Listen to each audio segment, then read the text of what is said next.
오늘도 가정에서 예배 자리에 나아가는 우리 모든 믿음의 가족들을 주님의 이름으로 환영하고 축복합니다. 이 땅 위에 험한 길 가는 동안 참된 평화가 어디 있나. 우리 모두 다 예수를 친구 삼아 참 평화를 누리겠네.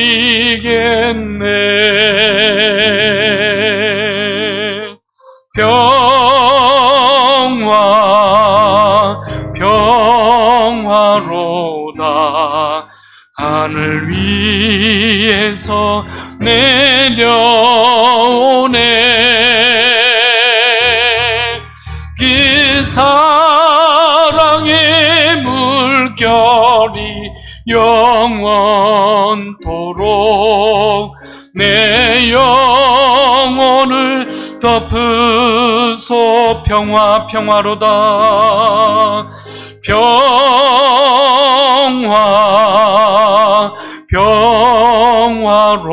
평화로다.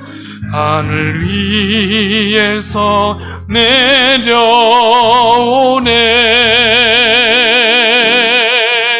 그 사랑의 물결이 영원토록 내 영혼을 덮으소서.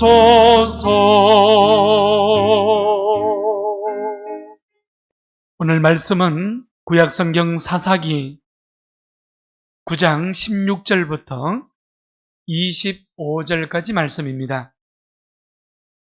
잠언 말씀을 보면 권력에 대한 욕심을 하나님께서 얼마나 싫어하시는 것임을 우리는 알 수 있게 됩니다. 여호와께서 미워하시는 것, 곧 그의 마음에 싫어하시는 것이 7가지 있으니 곧 교만한 눈과 거짓된 혀와 무죄한 자의 피를 흘리는 손과 악한 계교를 꾀하는 마음과 빨리 악으로 달려가는 발과 거짓을 말하는 망령된 정인과 및 형제 사이를 이간하는 자이니라. 이렇게 말씀을 하고 있습니다. 하나님은 우리가 권력을 사용하는 것을 허락하셨지요. 하나님은 천지 우주 만물을 창조하시고 우리에게 우주 만물을 다스리도록 위임하셨습니다. 그러나 그 권력이라는 것이 궁극적으로는 하나님의 것임을 우리는 잊지 말아야 합니다. 공의를 위해 권력을 사용하면 하나님의 복을 누릴 수 있게 됩니다. 반면 나 자신의 욕심을 위해서 권력을 사용하면 하나님이 내 삶의 주인이라는 것을 부인하는 결과를 가져오게 되는 것입니다. 잘못된 욕심은 잘못된 권력을 휘두르게 하고 나도 고통스럽게 하지만 다른 사람들까지 고통스럽게 만드는 것입니다. 오늘 우리는 비대면 예배로 각 가정에서 예배의 자리로 나아가고 있습니다. 이 나라와 한국교회, 우리 널푸른 공동체의 모든 직분자들이 지혜롭고 하나님의 다스리심 앞에 정직하게 서서 하나님의 공의를 흘러보낼 줄 아는 삶을 살아가기를 축원합니다. 먼저 첫째로 사사기 9장에서 요담은 세겜 사람들에게 가시나무 우화를 통하여서 말하고 있었죠. 왕이 된 아비멜렉이 하나님 앞에서 정당한 방법이나 정당한 절차를 따라서 왕이 된 것이 아니라고 고발했습니다.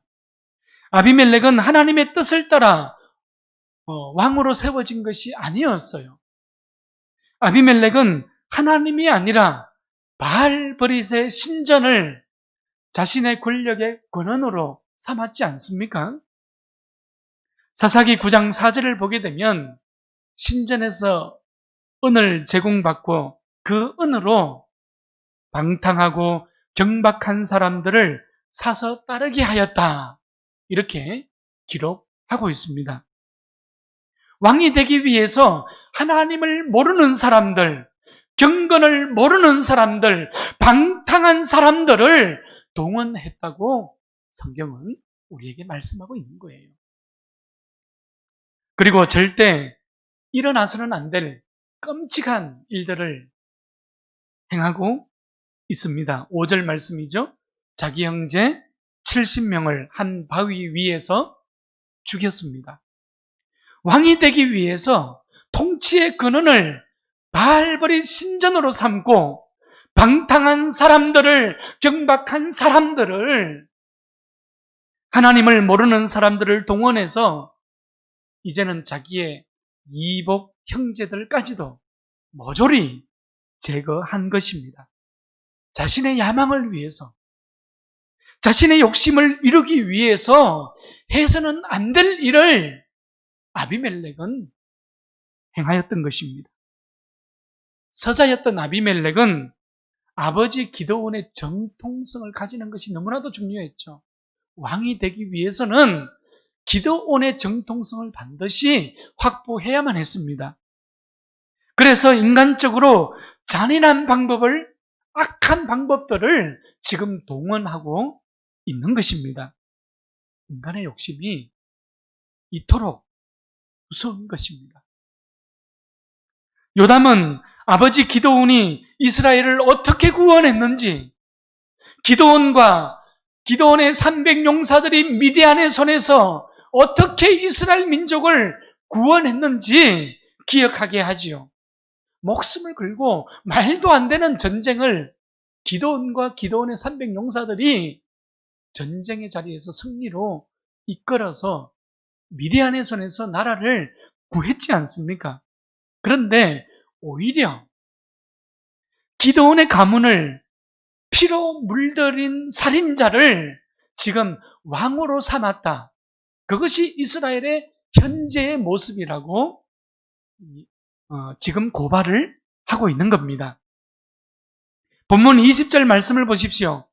만약 계속해서 아비멜렉을 지지한다면 오히려 세겜 사람들이 피해를 당하게 될 것이라고 예고하죠. 세겜 사람들뿐만 아니라 결국 아비멜렉도 죽임을 당하게 될 것이라고 저주까지 합니다.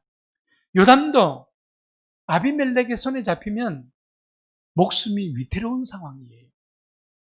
요담 자신도 아비멜렉을 두려워했습니다. 그러나 옳음과 그름에 대해서 요담은 밝히 말할 수 있었다는 것이 이스라엘과 세겜 사람들과의는 다른 차이점이겠죠.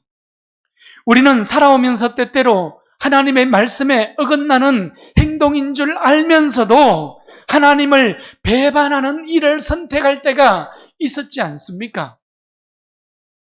이런 갈등 가운데에서 우리가 기억해야 될 것이 있습니다. 그것은 나의 욕심 때문에 결정하고 있는가?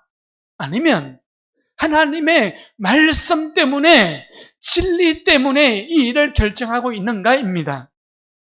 오늘 이 밤에 예배하는 우리 모두가 하나님의 말씀이 이끄는 인생으로 하나님의 다스림 가운데 서서 용기 있게 옳고 그름을 분별할 줄 아는 거룩한 성도들이 되기를 축원합니다. 두 번째, 요담의 이 가시나무 우화를 듣고도 세겜의 사람들은 깨닫지 못하고 있습니다. 하나님의 말씀이 무엇인지, 바른 결정이 무엇인지, 바른 길이 무엇인지 전혀 깨닫지 못하고 있습니다. 오늘 22절 말씀을 보십시오. 이제 세월이 흘렀습니다. 아비멜렉이 이스라엘을 다스린 지 3년이 지났습니다. 3년 동안 아비멜렉과 세겜에 방탕하고 경박한 사람들이 얼마나 많은 악한 일들을 스스럼 없이 행하며 세월이 흘렀을까요?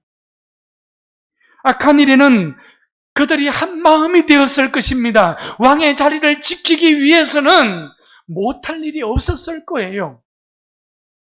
그런데 세겜 사람들이 지금 아비멜렉을 배반하기 시작한 겁니다. 아비멜렉과 세겜 사람들이 그 사이에서 금이 가고 있다는 것을 성경은 우리에게 보여주고 있습니다. 아비멜렉과 세겜 사람들의 사이가 멀어지게 된 것이 여러분 하나님의 말씀, 하나님으로부터 그 일이 시작되어졌다고 성경은 정확하게 우리에게 보여주고 있습니다. 23절 말씀이죠. 하나님이 아비멜렉과 세겜 사람들 사이에 악한 영을 보내심에 세겜 사람들이 아비멜렉을 배반하였으니, 사사기는 이 배반하는 일을 하나님께서 주관하셨다고 기록하고 있는 겁니다. 악한 여러분 의도를 가지고 모인 사람들이니 그 관계가 얼마나 오래 갈 수 있겠습니까? 여러분 우리가 좋은 관계를 가지고 모여도 그 관계가 한결같이 가기가 얼마나 어렵습니까? 사람들의 마음이 나눠지잖아요. 자, 그런데 악한 의도를 가지고 모였으니 3년이 지나고 나서 서로를 믿지 못합니다. 서로를 의심하기 시작한 거예요. 여러분, 시작은 결과를 가져오는 것이 순리입니다. 보상이나 결실로 실패의 아픔이나 승리의 영광으로 주어집니다. 그래서 비열한 짓을 하면 자신에게 반드시 비열한 결과로 돌아오는 거예요. 악함은 사람을 해치고 고통이라는 결과로 주어지게 되는 것입니다. 그러나 기억하십시오. 관대함과 너그러움은 나를 위대하게 하는 거예요. 선을 베풀면 나 자신이 높아지게 되는 것입니다. 우리는 하나님 앞에서 우리의 인생을 하나님께서 공짜로 살아가라고 우리 인생을 불러주신 것이 아니에요. 하나님은 내가 일한 만큼 갚아주시고 일한 만큼 지불해 주시는 하나님이시라는 것을 우리는 보게 됩니다. 여러분, 종종 믿음으로 살아가고자 애쓰시는 분들의 이야기를 들어보면 하나님께서 저울질 하시는 분이라는 것을 우리는 바로 알 수 있게 됩니다. 내 믿음의 무게와 하나님께서 주시고자 하시는 그 복의 무게를 하나님께서 저울질 해보시는 거예요. 나의 중심과 나의 행함의 무게를 하나님께서 달아보십니다. 하나님의 복을 담을 그릇을 준비하는 우리 모두가 되기를 바랍니다. 하나님의 저울에 통과할 만한 믿음, 그 믿음의 중심을 세워가는 우리 모두가 되기를 축복합니다. 오늘 본문에서 하나님의 저울질이 어떤 것입니까? 보십시오. 24절입니다. 기드온의 아들의 피를 아비멜렉을 도운 세겜 사람들에게로 돌아가게 하심이라. 여러분, 70명의 아들을 한 바위 위에서 죽인 그 피가 그대로 세겜 사람들에게로 돌아가게 했다 이 말이죠. 자, 그리고 또 56절로 한번 가보십시오. 56절에 가보면 아비멜렉이 그의 형제 70명을 죽여 자기 아버지에게 행한 악행을 하나님이 이같이 갚으셨고 이렇게 말씀하고 있습니다. 무슨 말인가 하면 아비멜렉의 최후를 지금 56절에서 기록을 하고 있는데 그 위에 줄에 가보면 어떻습니까? 아비멜렉이 맷돌 윗짝으로 두개골이 깨어져서 죽게 됩니다. 이것이 아비멜렉의 최후입니다. 우리가 다음 주점 보게 될 것입니다. 여러분, 중요한 것은 아비멜렉의 다스림과 하나님의 다스림이 일치하지 않았다는 것입니다. 그럼부터 달랐어요. 하나님은 행한 대로 갚아 주셨습니다. 구약 성경에서 사사라는 것은요, 백성들 사이에서 다툼이 일어나거나 백성들 사이에 문제가 일어나면 그 일을 판결하도록 세운 사람이 사사였지 않습니까?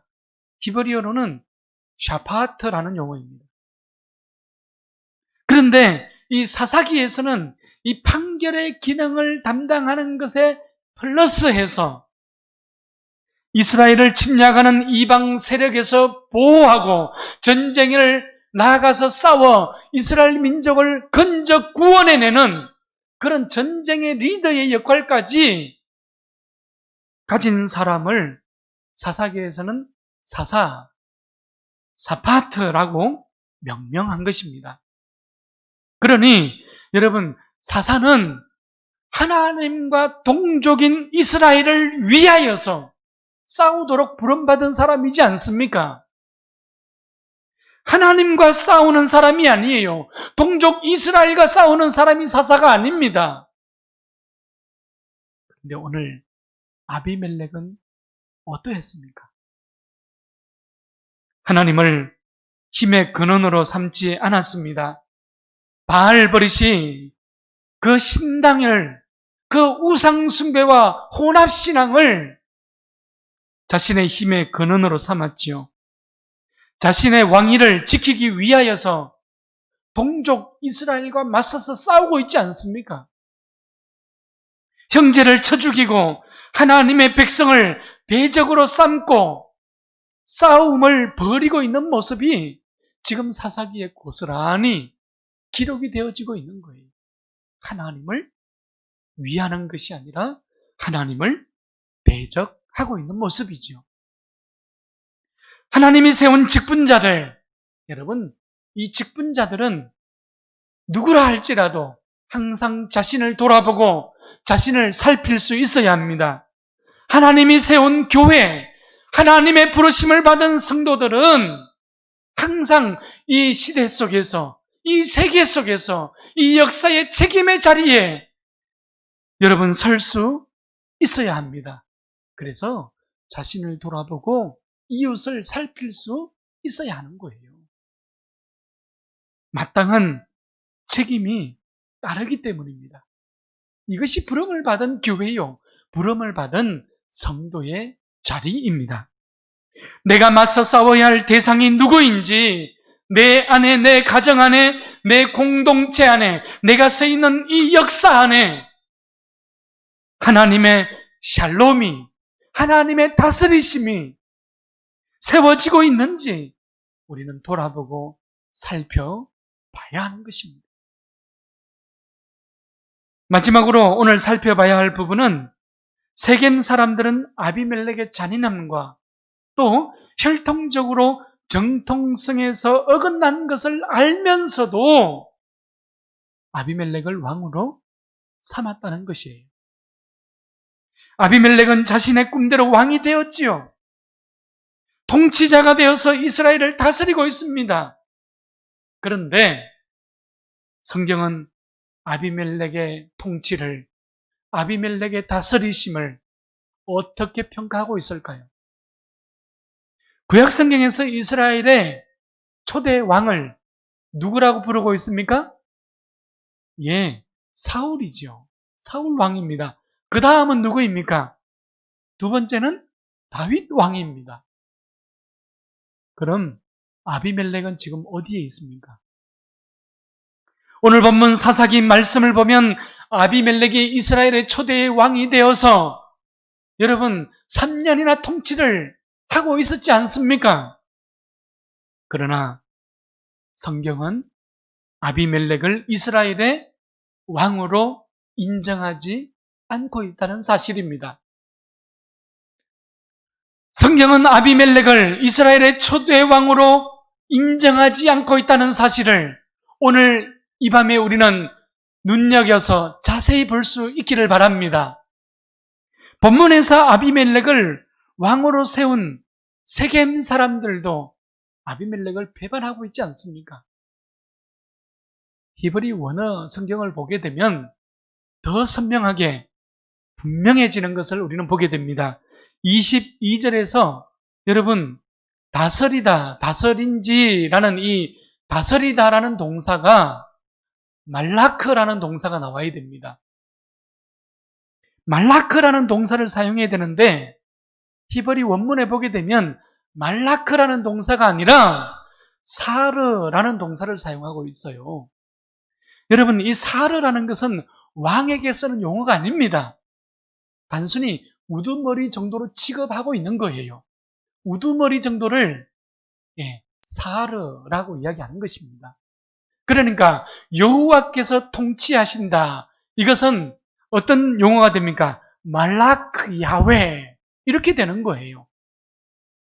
사르 야훼라는 용어는 성경에서 절대 쓰지 않습니다.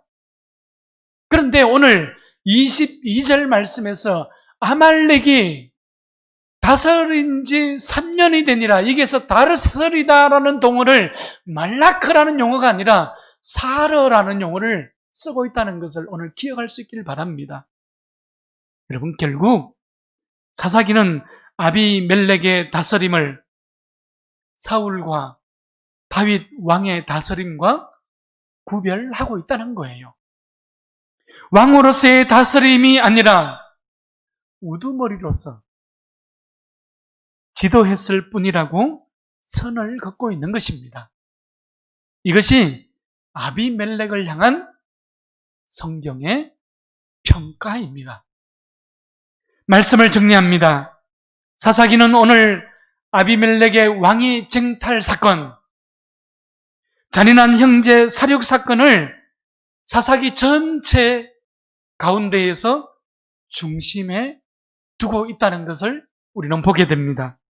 여러분, 사사기 1장부터 지금 9장까지 계속 걸어왔지 않습니까? 이제 사사기의 클라이맥스까지 온 거예요. 실제로 사사기를 보게 되면 아비멜렉 이전에 나오는 모든 사사들은 대부분 선합니다. 긍정적입니다. 하나님의 부르심에 부합한 사사들이에요. 그런데 아비멜렉 이후에 9장 이후에 나오는 사사들의 발자취를 보게 되면 그들의 행동이나 그들의 사생활이 부적절한 처신들이 나오는 것을 우리는 발견하게 됩니다. 전체적으로 타락의 길로 걷게 되는 것을 보게 되는 것이죠. 오늘 우리는 역사의 주인이 여호와 하나님이라는 사실을 보다 분명하게 보게 됩니다. 아비멜렉의 다스림은 한낱 인간의 욕심이 일구어낸 고통의 사건일 뿐이었습니다. 여호와의 다스림만이 진정한 역사의 다스림인 것을 우리는 보게 됩니다. 이 시대가 참으로 위기의 시대라는 것을 우리는 공감합니다. 예수님을 따르는 참 제자들이 보이지 않습니다. 종교적 형식에 머문 종교인들만 득실거리는 시대가 된 것 같습니다. 그럼에도 무엇보다도 내가 여호와의 다스림 한가운데에 서 있다는 사실을 오늘 이 밤에 잊지 마시기를 바랍니다. 그래서 여호와의 말씀과 여호와의 다스리심을 구하는 삶을 살아가고 이웃과 세계 속에서 역사의 책임의 자리에 서서 살아계신 하나님의 다스리심, 하나님의 능력, 하나님의 은혜를 마음껏 우리 공동체와 우리의 이웃과 이 역사 속에 흘러보내는 우리 모두가 될 수 있기를 주의 이름으로 축원합니다.